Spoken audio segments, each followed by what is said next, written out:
The fluorescent lights of St. Jude's didn't flicker, but to Tess Aris, the world was darkening. She stood in the center of the ER corridor, her scrubs stained with the blood of a child she'd just saved, and the ink of the termination papers Dr. Holloway was currently shoving into her chest. "You're a liability, Tess," Holloway sneered, his voice echoing off the sterile walls. "Pack your locker. You're done." Tess clutched her clipboard, the weight of her secret past in Syria threatening to crush her. She turned toward the exit, a fired nurse with nowhere to go. But she never reached the doors. The glass didn't just slide open, it hissed as the air pressure shifted. 6 men, built like granite and clad in matte black tactical gear, breached the lobby in a seamless phalanx. These weren't security. They were Navy SEALs. They didn't look at the chief of medicine. They looked at the woman he just humiliated. As the lead commander reached Tess, he didn't arrest her. He dropped to one knee, a sharp, metallic salute cutting through the silence. "Protocol Omega is active, ma'am," he barked. "We need your orders." Before we get deep into the story, please let me know in the comments where you're watching from. Hit subscribe if you're hooked in and ready to enjoy this story, because tomorrow, I have another beautiful story to share with you and I don't want you to miss it for anything. Now let's get into the story. The silence in the St. Jude's corridor was absolute, broken only by the hum of a nearby heart monitor. For years, Tess Aris had been the ghost nurse, the one who worked the double shifts, whispered to the dying, and never, ever spoke of the jagged scar on her shoulder. At 34, she was the hospital's best diagnostic mind, though Holloway treated her like a glorified maid. "I don't care if the boy is breathing now," Holloway snapped, adjusting his silk tie as he blocked her path. "You bypassed my authority to use a restricted experimental serum.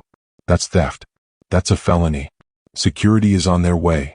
Tess felt the stinging heat of tears but refused to let them fall.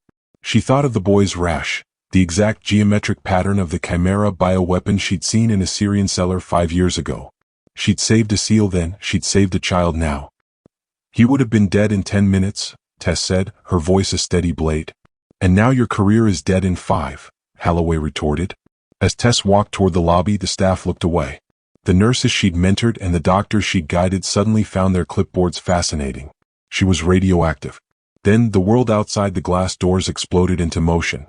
3 armored SUVs drifted into the ambulance bay. Men in full combat rattle poured out, moving with a lethal rhythmic grace that made the hospital's security guards look like toy soldiers. Holloway rushed forward, his face flushed with self-importance. "Excuse me, this is a sterile?" The lead operator, Commander Levi Brennan, didn't even break stride. He brushed past Holloway as if the man were made of glass. His eyes, cold as Atlantic water, locked onto Tess. In that moment, the nurse died and the saint was reborn. The fluorescent lights of the emergency department hummed with a frequency that always made Tess's teeth ache, a low-level buzz that sat just beneath the chaos of Friday night intake. She adjusted her gloves, pulling them snap tight over her wrists, and leaned over the gurney in Bay 4. The boy, Leo, was 7 years old.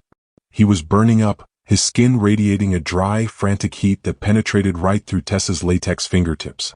But it wasn't the fever that made the hair on the back of her neck stand up. It was the markings on his chest. They weren't hives. They weren't the angry, raised welts of a peanut allergy or the diffuse flush of scarlet fever. They were jagged, violet starbursts, blooming beneath the dermis like ink dropped into water. The edges were too sharp, the center of each lesion darkening rapidly from red to a bruised, necrotic purple. Tess had seen this before, but never in a suburban Chicago ER. She had seen it 3 years ago during a rotation in a field clinic outside of Kinshasa. "Dr. Holloway," Tess called out, her voice tight. She didn't look up, her eyes fixed on the terrifyingly rapid spread of the marks across Leo's collarbone. Dr. Marcus Holloway, the attending physician, swept the curtain back with the air of a man interrupted during a crucial dinner reservation. He glanced at the monitors, then at the boy, his expression bored. "Vitals are stable, Tess. It's an allergic reaction. Probably laundry detergent or something he ate. Push 50 of Benadryl and let's get the discharge papers ready." "It's not an allergy," Tess said, moving the stethoscope to the boy's lungs. The rhythm was wet, struggling. "Look at the petechial hemorrhaging. Look at the distinct halo around the lesions. This looks like a viral hemorrhagic presentation. It looks like something from a textbook you read once?" Holloway cut her off, snatching the chart from the foot of the bed. "The kid has no travel history. He's from Naperville. He didn't just fly in from the Congo. Don't go zebra hunting when you hear hoofbeats, Tess. It's a waste of resources. His blood pressure is dropping, Tess insisted, pointing to the monitor. The numbers flickered, 90/50. Then 88/48. He's going into shock. If we treat this as histamine-based, we're going to kill him. He needs isolation and aggressive fluid resuscitation, maybe antivirals.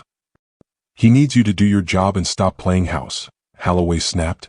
He scribbled a signature on the chart. Benadryl. Fluids if he dips below 85 systolic. I'm going to lunch. He dropped the chart and walked out, the curtain swooshing shut behind him. Tess stood frozen for a second. The boy let out a whimper, his back arching off the mattress. The monitor screamed. 70/40. Leo? Tess grabbed his shoulder. His eyes rolled back, the white stark against his flushed face.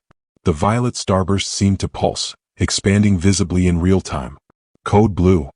Tess shouted, but the department was overwhelmed. The alarms from a trauma in Bay 1 were drowning her out. She looked at the standard supply cart. It had saline, gauze, basic antihistamines. Useless.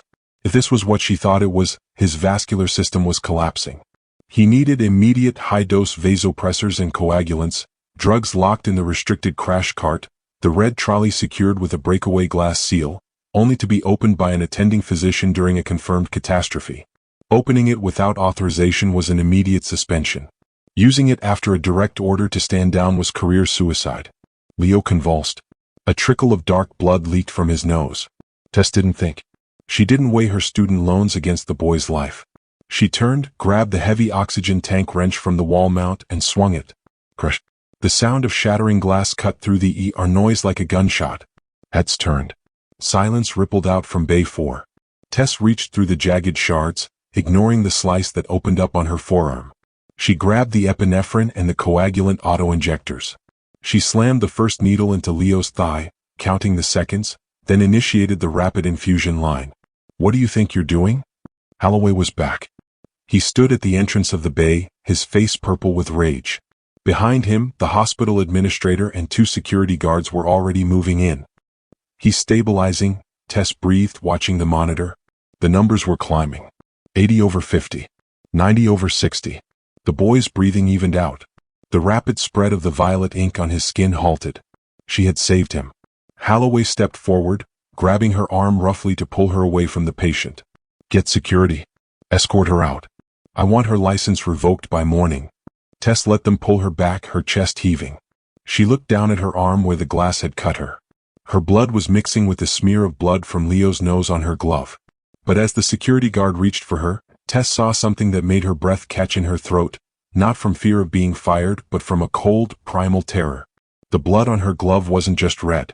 Under the harsh fluorescent lights, it shimmered with a faint, iridescent oil-slick sheen.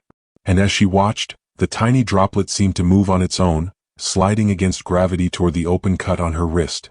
Get her out of here. Now.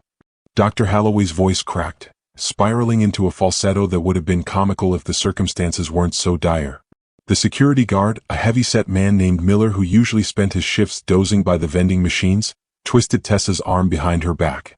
The pain in her shoulder flared, sharp and hot, momentarily distracting her from the impossibility of the iridescent blood sliding toward her open wound. I'm telling you he's infectious. Tess shouted, twisting in Miller's grip. She tried to wipe her cut against her scrubs, desperate to dislodge the droplet, but Miller jerked her upward. Don't touch the boy without level 4 PP. Holloway, listen to me. You don't give orders anymore, Dr. Gannon, Holloway spat, stepping over the shattered glass of the crash cart. He looked at the stabilizing monitor, then back at her with a sneer of pure vindication. You're a liability. You're done. I'm pressing charges for destruction of property and assault. Miller shoved her toward the double doors of the ambulance bay. Let's go, document, don't make it harder. They were halfway to the exit when the automatic doors didn't just slide open. They were forced apart with a hydraulic hiss that vibrated through the floor. The sound that followed wasn't the chaotic clatter of a hospital. It was the rhythmic, heavy thud of combat boots hitting linoleum in perfect unison.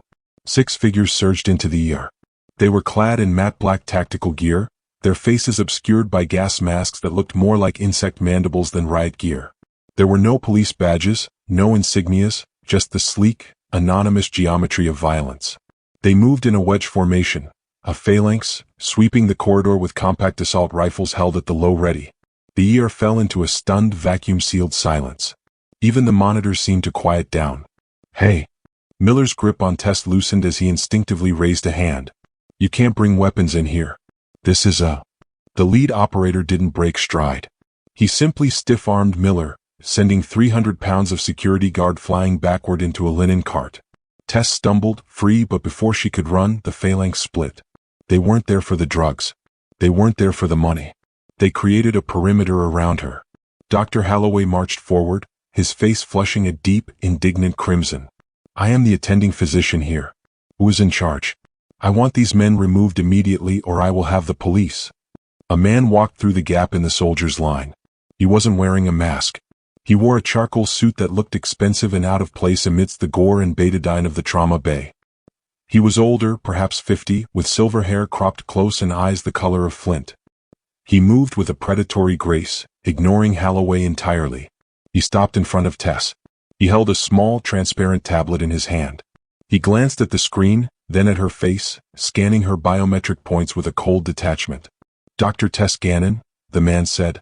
His voice was a deep baritone, calm and terrifyingly devoid of inflection. "Specialist in zoonotic pathogens. Former CDC field liaison." Tess clutched her wrist, her heart hammering against her ribs. "Who are you?" The man didn't answer her. He tapped his earpiece. "Asset secure," he said. "Status of the host?" One of the masked soldiers was already by Leo's bed.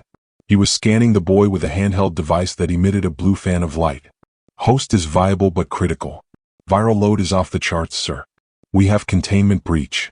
Holloway stepped between the suit and the bed. "Now wait just a damn minute. That is my patient.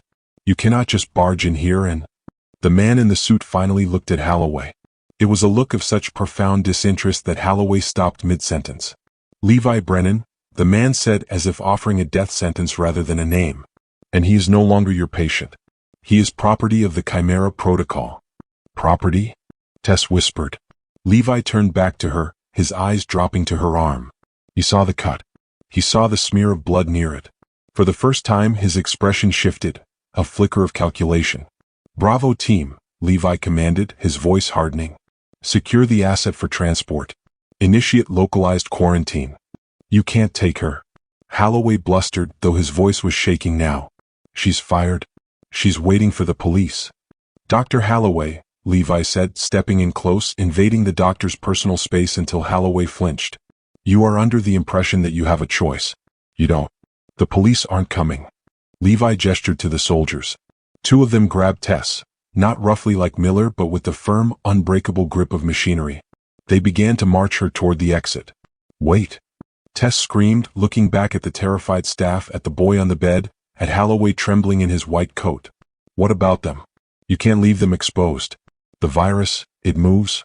Levi paused at the shattered doors. He looked back at the ER, at the nurses huddled behind the station, at the confused patients. He didn't look worried about the infection spreading. He looked like a man checking a ledger and finding a rounding error. "Lock the doors from the outside," Levi ordered the rearguard, his voice carrying clearly across the silent room. "Nobody leaves. Initiate sterilization protocol in T-10 minutes." As the soldiers dragged Tess into the cold night air, the heavy steel shutters of the emergency bay began to grind shut, sealing the screaming Holloway and the rest of the ER inside with the boy, and whatever was blooming in his blood. The night air outside the emergency department was biting, a sharp contrast to the fever-hot stagnation of the trauma bay. Tess barely felt the chill. She was being marched, half-carried, really, by the two tactical operators toward a gargantuan black SUV idling at the curb. Its engine purred with the low, menacing rumble of a beast waiting to spring. "Let go of me." Tess twisted, her boots scuffing uselessly against the asphalt. "You can't just leave them in there. The isolation protocols aren't sufficient for an aerosolized agent." "Get in," Levi Brennan said. He stood by the open rear door of the SUV, his silhouette cut sharp against the strobing red lights of the ambulance bay. "Dr. Gannon?" The shout came from the automatic doors. Holloway had squeezed through the narrowing gap of the descending security shutters, stumbling onto the concrete ramp. His face was a mask of blotchy indignation, his white coat flapping in the wind. He pointed a trembling finger at Levi. "This is kidnapping." Holloway screamed, his voice cracking. "I have the license plate. I have witnesses. You think you can waltz into my hospital, assault my staff, and steal my personnel? I'll have the medical board strip you bare. I'll have the FBI here in 10 minutes. Levi paused. He didn't turn his body, he simply rotated his head. The movement was slow, mechanical. Levi looked at Holloway with eyes that were terrifyingly empty. There was no anger, no annoyance, not even contempt. It was the look a boot gives an ant, a total lack of recognition of the other's humanity. He took one step toward the doctor. Holloway's mouth snapped shut. The diatribe died in his throat. "Dr. Holloway," Levi said, his voice barely raised above the engine's hum, yet it carried with the weight of a gavel strike. "If you speak again, your pension, your license, and your freedom will cease to exist. Go back inside. Attend to your patients. Wait for the cleaning crew." Holloway froze. The sheer, bureaucratic violence in Levi's tone, the absolute certainty of it, shattered his ego instantly.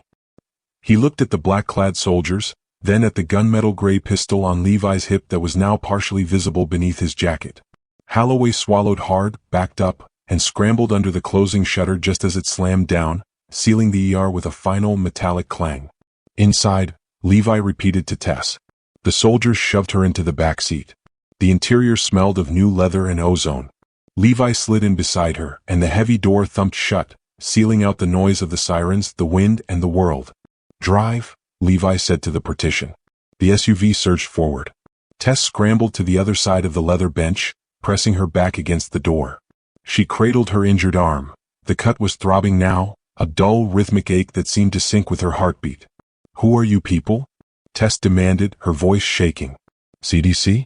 DHS. We are the people who clean up the messes the CDC is too afraid to acknowledge," Levi said, tapping on his transparent tablet. He brought up a holographic display that hovered between them. It showed a rotating 3D model of a helix, but it was wrong. It was jagged, broken, spliced with synthetic markers. "You called it a viral hemorrhagic presentation," Levi said, not looking at her. "You were close. But you were thinking in terms of nature. Nature is messy, Dr. Gannon. Nature takes time." "It presented like Marburg," Tess argued, her mind racing back to the boy's symptoms. "The petechiae, the rapid onset." "Marburg has an incubation period of 5 to 10 days, Levi interrupted. "The subject, Leo Vance, was exposed 4 hours ago. He went from healthy to critical in 240 minutes. Tess stared at him. "That's impossible. No organic pathogen replicates that fast. The cellular lysis alone would." "It's not organic." "Not entirely." Levi swiped the hologram. A map of the Congo appeared. A specific region in the Kivu province was highlighted in red. The blood drained from Tessa's face. "Kinshasa," she whispered. "The field clinic." 3 years ago, Levi nodded. "You reported a cluster of anomalous fatalities in a remote village. The report was buried. You were told it was a localized Ebola outbreak and sent home." "I saw them," Tess said, the memory rising up like bile. "They didn't just bleed out. They changed. Their veins turned black. The tissue structure collapsed, but the nervous system kept firing. They were dead, but they wouldn't stop screaming." "That was the beta test," Levi said coldly. "We call it Chimera. It's not a disease, doctor. It's a biological siege engine. It rewrites the host's genetic code to turn them into a factory for more of itself. The boy back there isn't sick. He's a manufacturing plant." Tess felt the SUV lurch as they took a sharp turn onto the highway on-ramp, accelerating to dangerous speeds. "Why me?" she asked, though a sick feeling in her gut told her she already knew. "Because you're the only one who has seen the end stage and lived," Levi said. He finally turned to face her, his gaze dropping to her hand.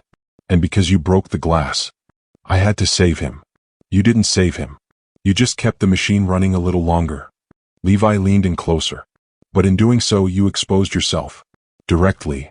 Tess looked down at her arm. The cut she had received from the crash cart was no longer bleeding. The skin around the slice wasn't red or inflamed. It was shimmering. A faint, violet network of lines was beginning to spiderweb out from the wound, tracing the path of her veins, glowing softly in the dim light of the cabin. "Assessment complete," Levi murmured, watching the infection spread beneath her skin with scientific fascination. "Welcome to the sample group, doctor." Tess gasped, clawing at her arm, but the violet lines pulsed, pushing further up her wrist, racing toward her heart. "Don't struggle," Levi advised, reaching into his jacket pocket. "It moves faster when you're afraid." He pulled out a silver syringe, the liquid inside darker than night. Now, we have about 20 minutes before your higher brain functions begin to dissolve. We need to get you to the site before that happens. Or I'll have to liquidate the asset. Liquidate? Tess choked out. Burn you, Levi clarified. To ash. He held the syringe up to the light. But first, he said, I need to know what the boy whispered to you before you broke the glass. The world did not smell like antiseptics or ozone. It smelled of pulverized concrete and old copper. Aleppo 5 years ago. The shelling had stopped 20 minutes ago, leaving a silence that was heavier than the noise. Tess was crawling on her hands and knees through what remained of the basement of the MSF makeshift clinic. The air was thick with dust, a gray fog that coated her throat and stung her eyes, turning the beam of her headlamp into a useless milky cone.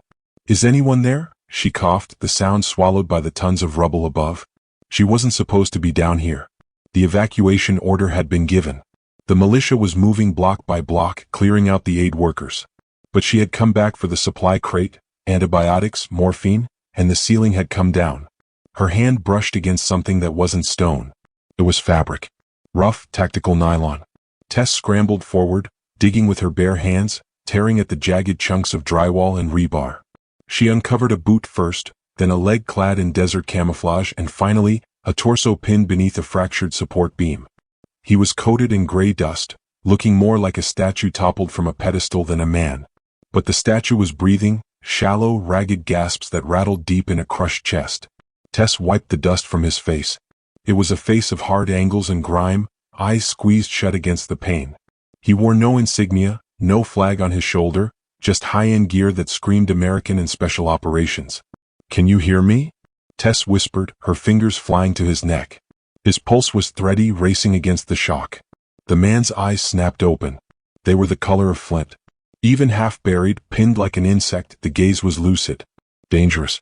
Go, he rasped. Blood bubbled at the corner of his mouth. I'm a nurse, Tess said, snapping a glow stick and wedging it into the debris to see better. She assessed the beam across his hips. It was heavy, but the weight was distributed on a pile of bricks to his left. If she could shift the fulcrum. Hostiles. 2 clicks east, the man wheezed, his hand twitching toward a sidearm that was no longer there. Legs gone. Leave me. That's an order. I don't take orders from soldiers, Tess snapped. She jammed her shoulder under a protruding rebar lever. And you're not dying in a basement while I have breath in my lungs. On 3. Don't. 1, 2, 3. Tess screamed with the effort, her boots slipping on the grit.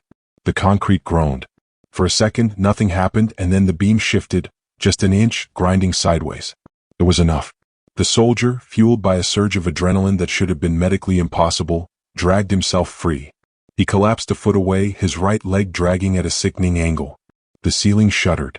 Dust rained down.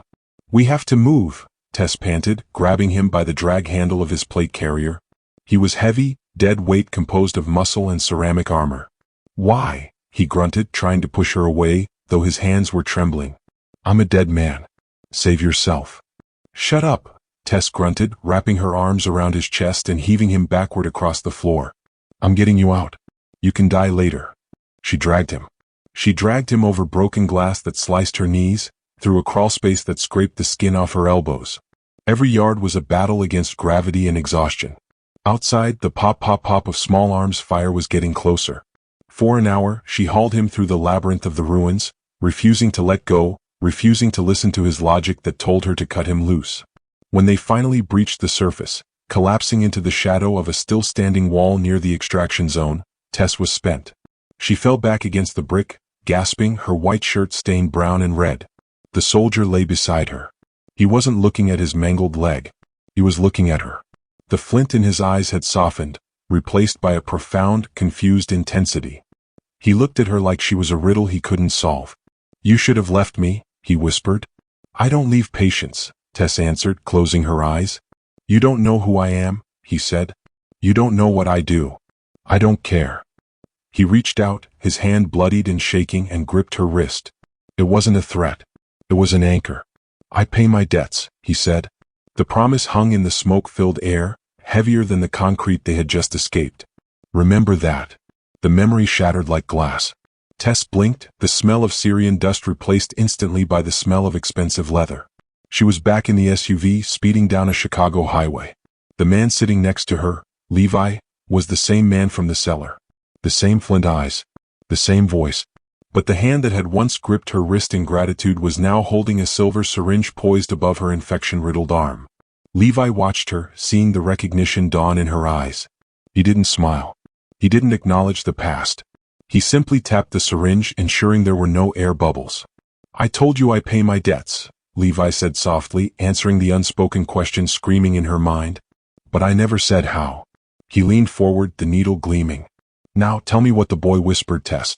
Because if it's what I think it is, this syringe isn't going to cure you. It's going to make you something much, much worse."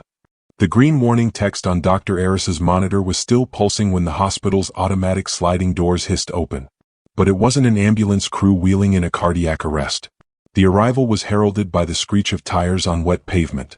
A convoy of 4 matte black SUVs, heavy with armor and devoid of license plates, swarmed the emergency drop-off zone.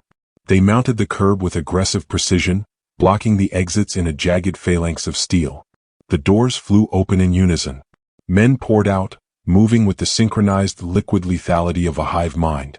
They wore tactical vests over dark civilian clothing, their faces obscured by balaclavas or the shadows of low-brimmed caps. There were no badges, no police insignia, just the dull, terrifying gleam of assault rifles held at the low ready. At the center of the formation walked Commander Vance. He was a man who seemed to absorb the light around him. Dressed in a charcoal trench coat that cost more than a nurse's yearly salary, he moved with a slow, deliberate cadence that screamed authority. He didn't rush. Predators didn't need to rush when the trap was already sprung. Inside the ER lobby, the triage nurse stood up, phone in hand. "Sir, you can't park there. This is an emergency." Vance didn't even look at her. He simply raised a gloved hand. 2 of his operatives peeled off the formation, vaulted the desk, and ripped the phone lines from the wall. The nurse gasped, dropping the receiver as the operatives forced her down into her chair. "Secure the perimeter," Vance said. His voice was a low rumble like distant thunder. "Jam all cellular signals. Kill the Wi-Fi. If a signal leaves this building, I want the operator dead." He stepped further into the waiting room. The air grew heavy, the usual chaotic noise of the hospital strangled into a fearful silence. Patients clutched their children. Residents froze mid-stride. Vance walked past them, his eyes scanning the floor. He stopped at the wreckage of Triage Bay 2, the shattered glass partition, the overturned crash cart. He nudged a piece of broken glass with the toe of his boot. "Messy," he murmured. A low groan came from the debris. Paul, the security guard Jackson had tossed through the window, was propped up against the wall. He was clutching his side, his face gray with shock, blood trickling from a gash on his forehead. Vance knelt. To an observer, it might have looked like an act of compassion. "You were the first responder?" Vance asked, his voice deceptively soft. Paul blinked, wincing as he tried to focus on the man in the trench coat. Yeah, that guy, he's a monster. Threw me like I was nothing. I'm gonna sue the city." "Did he speak to you?" "Something about codes," Paul wheezed, coughing up a speck of blood. "And handlers. Look, buddy, I need a doctor. My ribs are messed up." Vance nodded slowly. "You've been exposed to Class A classified intelligence," he said, sounding almost bored. "That makes you a contamination risk." "What?" Vance reached inside his coat. He didn't draw a badge. He drew a suppressed pistol. The movement was so smooth, so practiced, that Paul didn't even have time to widen his eyes. Vance placed the muzzle against the guard's chest, right over the heart. "Sanitize," Vance whispered. "What?" The sound was sickeningly quiet, a sharp cough of compressed air followed by the heavy chime of a brass casing hitting the terrazzo floor. Paul slumped sideways, his complaints silenced forever. For a second, the room didn't understand what had happened. Then the blood began to pool. A scream ripped through the lobby, shrill and terrifying. It came from a mother near the vending machines. "Silence," Vance roared. He didn't shout, he projected. The command hit the room like a physical blow. He stood up, holstering the weapon with casual indifference. "This facility is now under federal containment protocol. We are hunting a biological asset. Anyone who attempts to leave will be neutralized. Anyone who attempts to contact the outside world will be neutralized." He tapped his earpiece, his eyes sweeping the terrified room. "Sweep the floors. Floor by floor. Room by room. Find Rourke. And find the woman who helped him." Upstairs, on the third-floor landing, Zoe watched through the crack in the stairwell door. She had seen the execution. She had seen the face of the man she had spent 3 years running from. Her breath hitched in her throat. Commander Vance. The architect. She wasn't safe. The mask she had worn for years, the clumsy, sweet nurse, had shattered the moment she broke Jackson's arm. They knew. Zoe turned to run, her sneakers squeaking softly on the linoleum. She needed to get to the roof. She needed an extraction route. But as she spun around, a hand shot out from the shadows of the stairwell above her. It wasn't a tactical glove. It was a hand wrapped in bloody bandages. The hand clamped over her mouth, stifling her scream. A heavy, muscular body slammed her against the concrete wall, pinning her with crushing force. "You," a voice growled in her ear, a voice that sounded like gravel grinding in a mixer. Zoe's eyes went wide. Staring down at her, flushed with sedation but burning with adrenaline, was Jackson Rourke. He had ripped through his restraints. And he looked ready to kill the only person who had managed to put him down. "You're one of them," Jackson hissed, tightening his grip on her throat. "Tell me why I shouldn't snap your neck right now," he said. Tess began, her eyes fixed on the black liquid inside the syringe. She hesitated, the memory of the boy's hot breath against her ear warring with the cold calculation in Levi's gaze. She never finished the sentence. The world tilted violently on its axis. A concussive boom, louder than thunder, shattered the hermetic quiet of the cabin as a heavy ramming bar slammed into the SUV's rear quarter panel. The 3-ton armored vehicle spun. The leather interior became a centrifuge of flying glass and electronics. Levi was thrown against the door, the syringe flying from his hand. The driver, a masked operator named Miller, jerked violently as the windshield spiderwebbed under a hail of high-caliber rounds. "Contact rear." Levi roared, righting himself instantly, his pistol drawn before the SUV had even stopped skidding. Ambush. Sector 6. The SUV slammed into the concrete median, metal screaming against stone. The driver slumped forward, blood masking his tactical goggles. The vehicle was dead in the water, pinned against the divider, while 3 matte gray sedans screeched to a halt behind them, disgorging men with automatic rifles.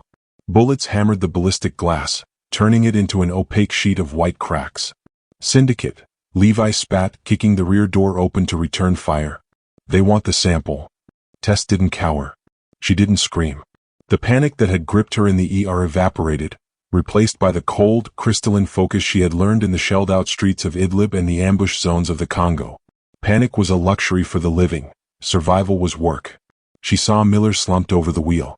She saw the SUV's engine was still running, the tachometer redlining. "Cover me," Tess shouted.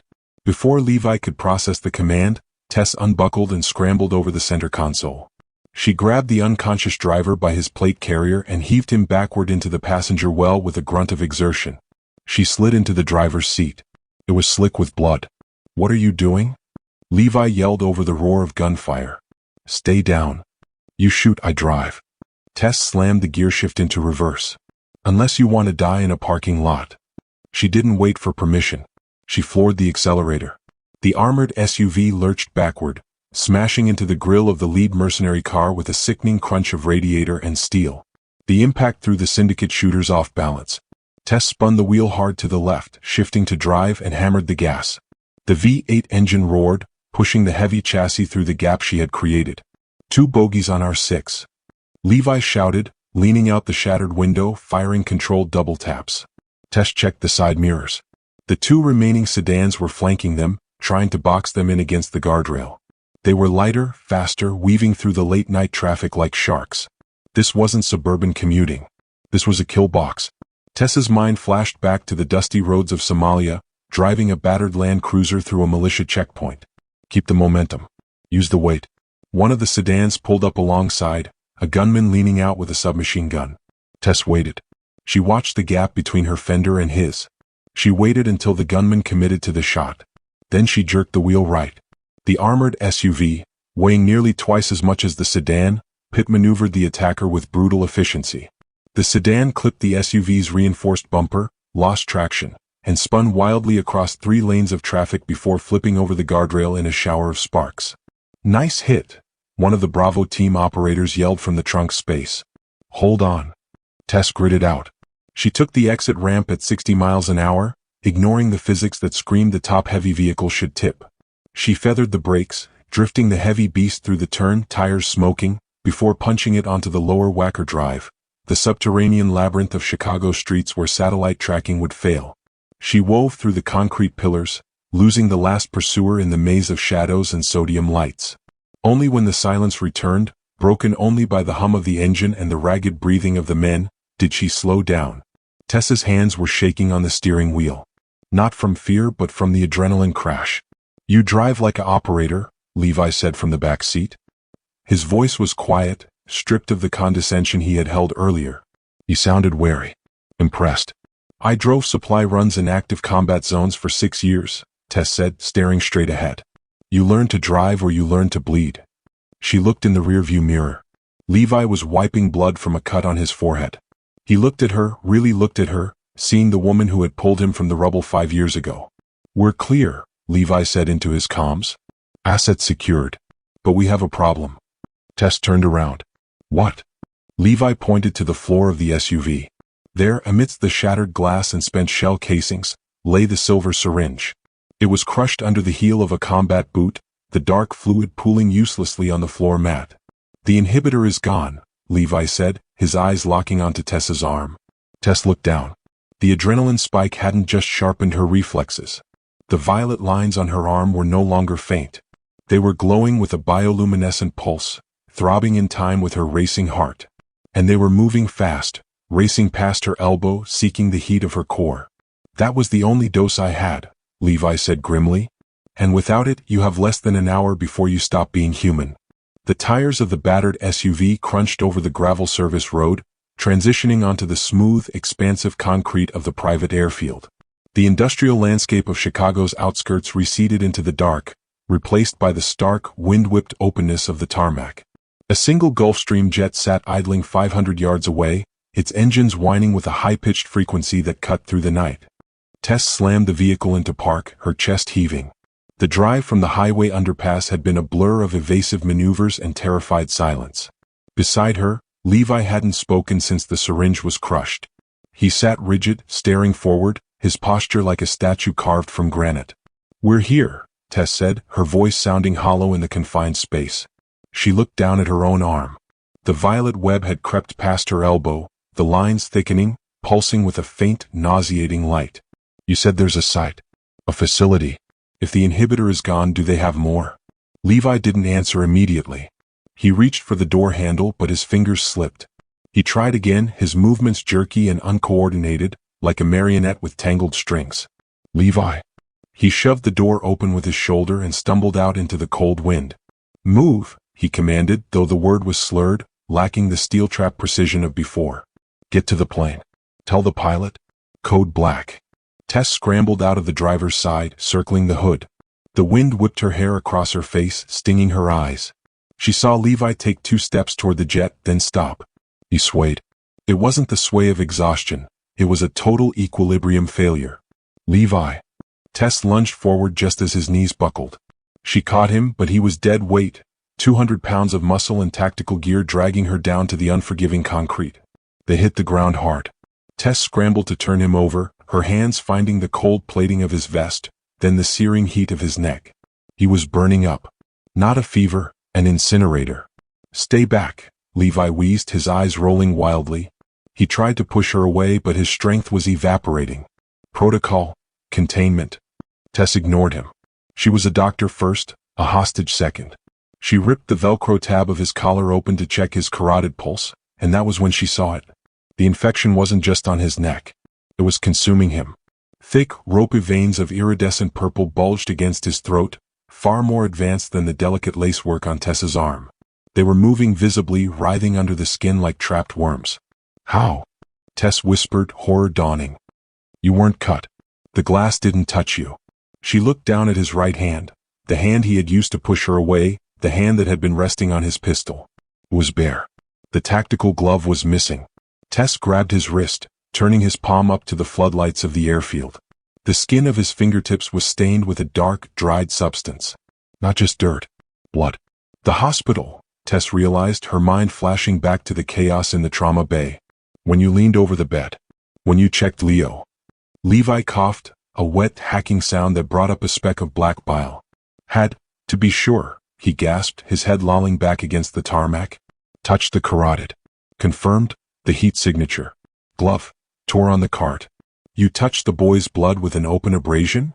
Tess demanded, checking his palm closer. There it was, a microscopic scrape, probably from the day's work, utterly insignificant until it met the chimera strain. Stupid, Levi grunted, a bitter smile twisting his lips. Amateur hour. It's moving too fast, Tess said, her voice rising in panic. She compared his neck to her arm. You were exposed minutes after me, but your progression is double mine. Why is it accelerating? She placed her hand on his forehead. The heat was blistering, but beneath the skin she felt a vibration. A hum. It was the same frequency she had felt in the boy, but amplified. Levi seized. His back arched off the tarmac, his heels drumming a frantic rhythm on the concrete. The violet lines on his neck flared, glowing so bright they illuminated the underside of his jaw. The pilot. Tess screamed, looking toward the jet. The cockpit window was dark, but the stairs were down. We need help. He's crashing. But no one came down the stairs. The engines of the jet began to spool up, the whine turning into a roar. Tess looked back at Levi. He had stopped seizing. He lay perfectly still, staring up at the night sky. His eyes, once the color of flint, were changing. The pupils were blowing out, eclipsed by a flood of liquid violet that swirled like oil in water. Tess, he whispered, but the voice wasn't his. It was deeper, distorted, grinding like stones together. He grabbed her arm. His grip was crushing, stronger than it had been in the car, stronger than humanly possible. He pulled her down until her face was inches from his. It doesn't want to kill me, Levi rasped, the violet light in his eyes pulsing in sync with the veins on Tessa's own arm. It wants to drive. The jet engines hit maximum thrust. The plane wasn't waiting for them. It began to taxi, turning its tail toward them, preparing to leave them stranded in the dark with the thing that was rapidly taking over Levi's body. Tess tried to pull away, but Levi wouldn't let go. He sat up, the movement unnatural and fluid, and looked at the departing plane not with fear, but with a predatory hunger that made the hair on Tessa's arms stand straight up. It knows, Levi said, tilting his head as if listening to a frequency Tess couldn't hear. It knows where the others are. The interior of the C-130 Hercules was a cavern of noise and vibration, a stark departure from the plush leather of the abandoned SUV. They had been scooped up from the tarmac by the heavy transport moments after the Gulfstream fled, a sanitize and extract team that Levi had apparently summoned with a silent distress beacon before his mind began to fragment. Now, the cargo bay was a dimly lit hellscape of red tactical lighting and the deafening roar of 4 turboprop engines. Hold him down. Tess screamed over the drone of the aircraft. 2 support crew members, burly men in flight suits who looked terrified, were struggling to keep Levi strapped to a cargo pallet. Levi was thrashing, his body arching against the nylon webbing. The violet veins on his neck had thickened into pulsing ropes, and his skin was radiating a heat so intense it was fogging up the plastic sheeting Tess had draped over him to create a makeshift sterile field. Tess wasn't doing much better. The infection in her own arm was a burning wire, inching past her bicep. But she had clarity. For now. I need to profile the replication rate, Tess muttered, snapping on a pair of fresh gloves she'd scavenged from the onboard trauma kit. If I can isolate the plasma, I can see how it binds to the oxygen carriers. I can figure out what triggers the acceleration. She jammed a needle into Levi's antecubital vein. The blood that flowed into the vacutainer wasn't red. It was a dark, shimmering sludge flecked with iridescent heavy metals. She needed to separate the solids from the plasma. She needed a centrifuge. She scanned the cargo bay. Nets, crates, spare tires. Nothing that could spin at 3,000 RPM. Damn it, she hissed, looking at the tube of dark blood. Without separation, the sample was useless. She couldn't analyze the serum if it was clouded with the corrupted red blood cells. Gravity sedimentation would take hours they didn't have. She needed force. Massive, sustained centrifugal force. Tess grabbed the headset dangling from the wall and jammed it over her ears. Pilot, this is Gannon in the back. Do you copy? Copy, Doc. The pilot's voice crackled, tense. We're cruising at 20,000. ETA to the site is 40 mics. I need you to enter a steep banking turn, Tess ordered, taping the blood vial securely to the metal ribbing of the fuselage wall, vertically aligned. A sustained high-G spiral. As tight as this bird can handle without tearing the wings off. Say again? The pilot sounded incredulous. You want me to combat spiral a cargo plane? We're heavy, document. The structural stress. Levi is dying back here. Tess shouted, her voice cutting through the static. The pathogen is heavy. It's metallic-based. I need G-force to pull the particulate to the bottom of the vial. I need at least 4 GS, sustained for 60 seconds. Do it. There was a pause. Then, hang on back there. Initiating tactical descent. This is gonna hurt. Tess dropped to the floor, wedging herself between 2 secured crates. She grabbed Levi's wrist, anchoring him. Breathe through it. The floor dropped out from under them. The C-130 rolled hard to the left and pitched nose down. The engine pitch screamed as the props bit into the air. Gravity slammed into the cargo bay like a physical blow. Tess felt the skin of her face pull back. Her stomach was shoved into her spine. The roar was deafening, a physical pressure that vibrated in her teeth. Across the bay, the crew members were pinned to the floor, groaning. Levi stopped thrashing. The G-force pinned him flat against the pallet, immobilizing the seizure.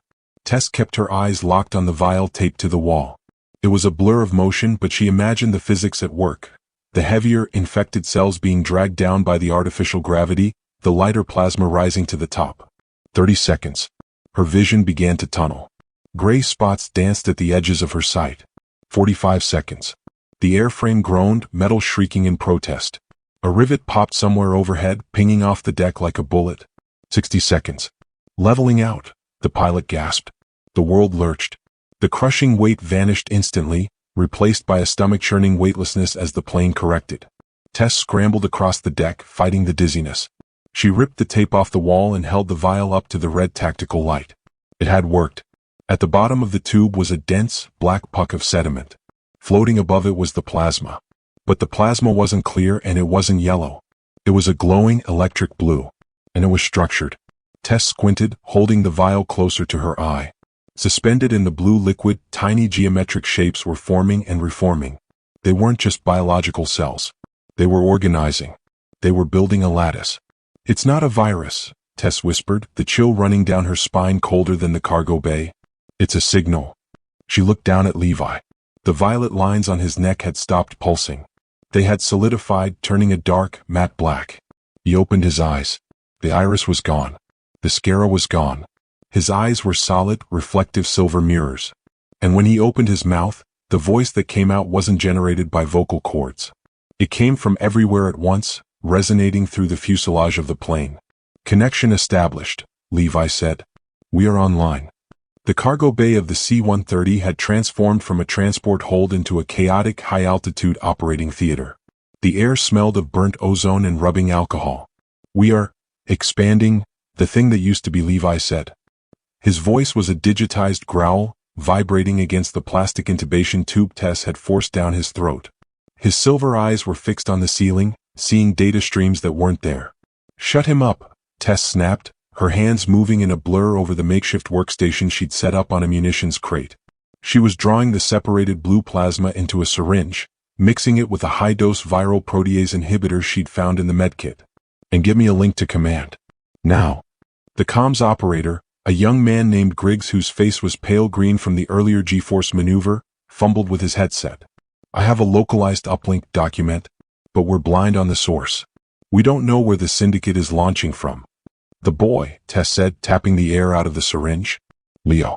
When I cut his shirt off, there was a courier pouch strapped to his chest. Under the clothes. A pouch? Griggs typed furiously. It had a QR code printed on the fabric. High density. I saw the prefix, SNLog4. It's a logistics hub. Tess moved back to Levi, her boots sliding on the metal deck. He wasn't just a carrier, he was a shipment.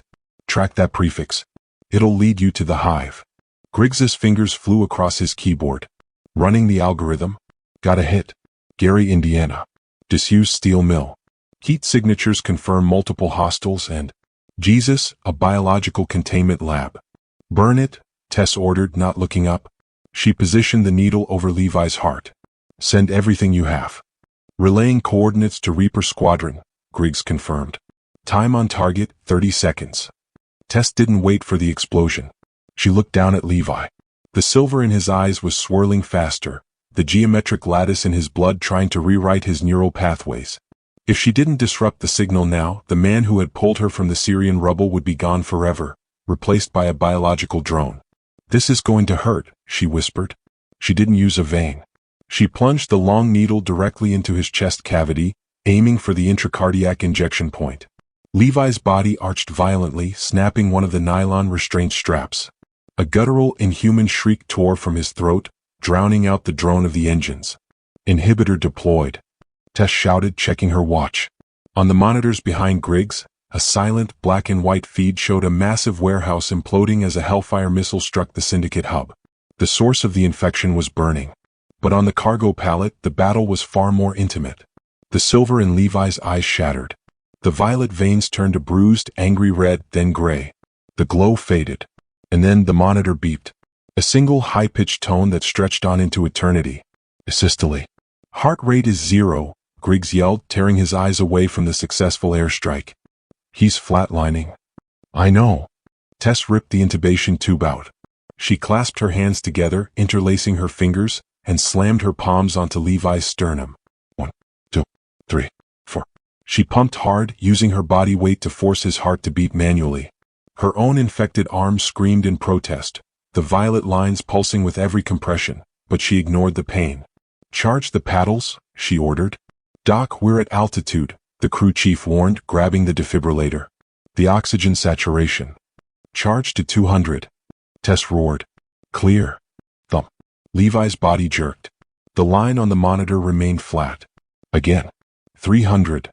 Charging. The high-pitched whine of the capacitor filled the bay. "Clear." Thump. "Nothing." "Don't you dare," Tess gritted out, resuming compressions. Sweat dripped from her nose onto his gray face. "You don't get to die. You pay your debts, remember? You owe me." She pounded on his chest, cracking a rib. She didn't care. She pumped until her arms burned, until her own vision blurred, fighting the Reaper for every inch of ground. "Doc," Griggs said softly. "It's been 3 minutes. Charge it again." Tess screamed, tears finally spilling over. "Max power." "Clear." The jolt was massive. It lifted Levi's torso off the pallet. He fell back with a heavy thud. Silence. Just the roar of the engines and the flatline tone. Tess collapsed back on her heels, gasping, staring at his still face. The silver was gone. The violet was gone. He was just a man. A dead man. Then, a hiccup on the screen. A jagged, ugly spike. Beep. Pause. Beep. Beep. Levi sucked in a breath so deep it sounded like he was inhaling the entire cabin. His eyes flew open. They weren't silver anymore. They were flint gray, human, and wide with terror. He grabbed Tessa's wrist, his grip weak but desperate. He pulled her down, his lips moving frantically, trying to form words through the trauma. "Tess," he rasped, his voice sounding like it was being dragged over broken glass. The link, it didn't just break. It transferred. Tess froze. "What?" Levi looked at the monitor where the drone feed showed the burning warehouse. Then he looked at Tessa's glowing arm. "When you stopped my heart," he whispered, "the signal had nowhere to go. It didn't die, Tess. It jumped. It's not in me anymore." He pointed a trembling finger at the cockpit door. "It's in the pilot." The silence of the emergency department at 0700 hours was a deception. It was the shift change lull, the brief, sterile interlude before the city woke up and began to bleed again. Dr. Marcus Halloway stood at the nurse's station, a styrofoam cup of lukewarm coffee in his hand, berating the night charge nurse about the misallocation of saline bags. He was comfortable in his tyranny, safe within the beige walls of his fiefdom. Then the automatic doors slid open. They didn't shatter this time. They simply parted to admit the morning sun, and silhouetted against the glare was a figure that stopped Halloway mid-sentence. Tess Gannon walked in. She looked nothing like the frantic, blood-smeared woman who had been dragged out by security 12 hours prior. She had showered, scrubbing the grime of the cargo plane and the soot of the landing strip from her skin. But the change went deeper than hygiene. She moved with a kinetic economy, a predator's grace that made the linoleum floor seem too fragile for her boots.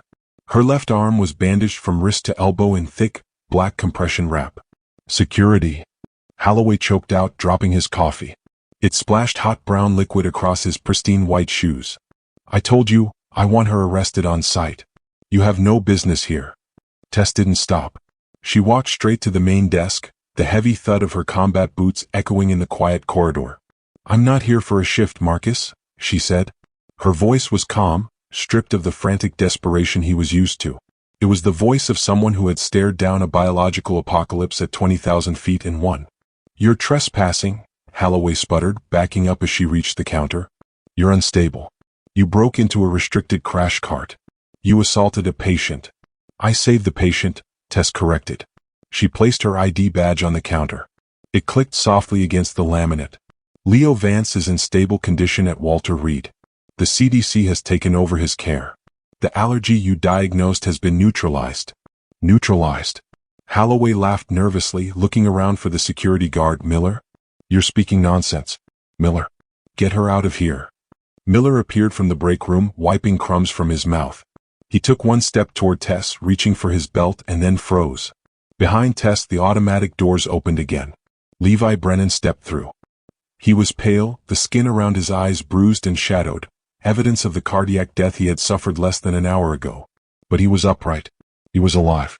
He wore a dark gray tactical jacket that couldn't quite conceal the bulk of the sidearm at his hip. He didn't speak. He simply looked at Miller. It was the same look he had given the pilot before shouting Protocol Omega, the command that had detonated a localized EMP, frying the plane's avionics and severing the neural link that had tried to hijack the cockpit. They had glided onto the runway in darkness, sparks flying, alive only by the grace of physics and stubbornness.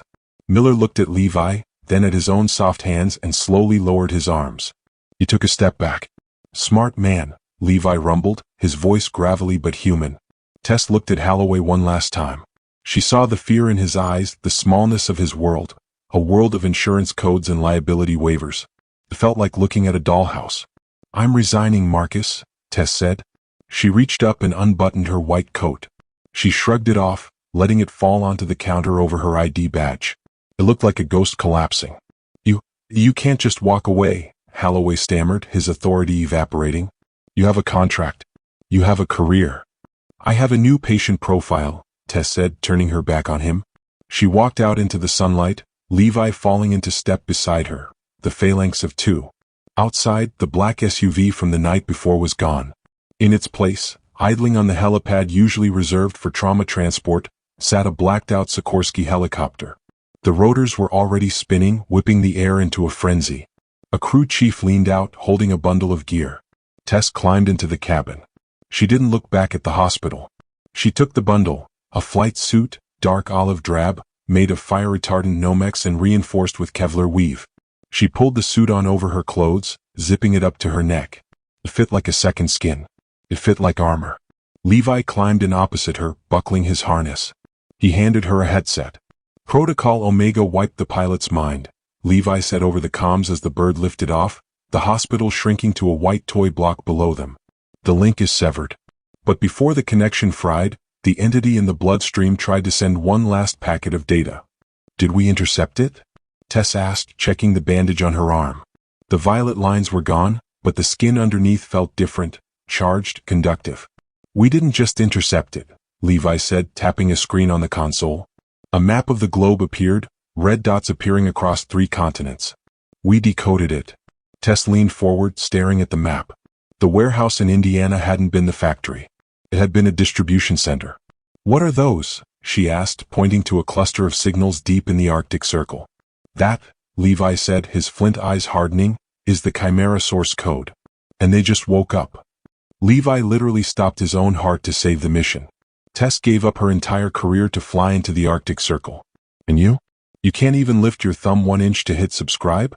That's cold. Colder than the Arctic. Don't let them fight the Chimera virus alone. Hit the like button to deploy the cure and comment Protocol Omega below so I know you're not infected."